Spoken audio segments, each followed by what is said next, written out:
Charity 3.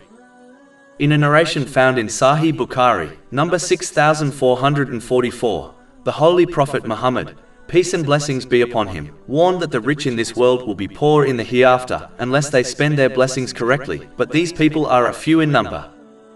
This means that the majority of wealthy people incorrectly spend their wealth, meaning on things which are either vain and therefore provide them with no benefit in the hereafter and no real benefit in this world, or they spend on sinful things which will become a burden for them in both worlds, or they spend on lawful things in a way disliked by Islam, such as being wasteful or extravagant.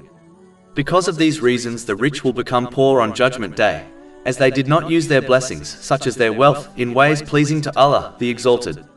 This poverty will lead to a difficult accountability, stress, regrets, and even punishment. In addition, those who hoard their wealth will find that their wealth abandons them at their grave, and so they will reach the hereafter empty-handed, meaning as a pauper. This has been warned in a narration found in Jami' at-Tirmidhi, number 2379. The deceased will leave the wealth behind for others to enjoy, while they are held accountable for earning and hoarding it.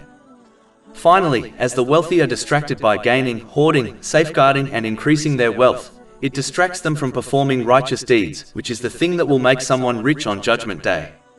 In reality, losing out on this will make them poor.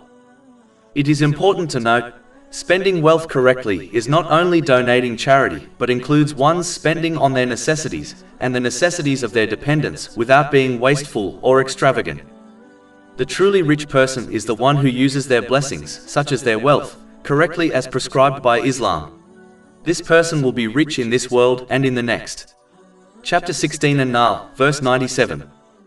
Whoever does righteousness, whether male or female, while he is a believer, we will surely cause him to live a good life, and we will surely give them their reward in the hereafter according to the best of what they used to do. In reality, this person takes their blessings with them to the hereafter. This attitude also provides them with free time, which allows them to perform righteous deeds, which in turn only increases their richness in the hereafter. Finally, the one who uses the blessings they have been granted in ways pleasing to Allah, the Exalted, has demonstrated gratitude to Him. This will lead to an increase in blessings for them in both worlds. This is the correct definition of richness. Chapter 14 Ibrahim, verse 7. And remember when your Lord proclaimed, "If you are grateful, I will surely increase you in favor."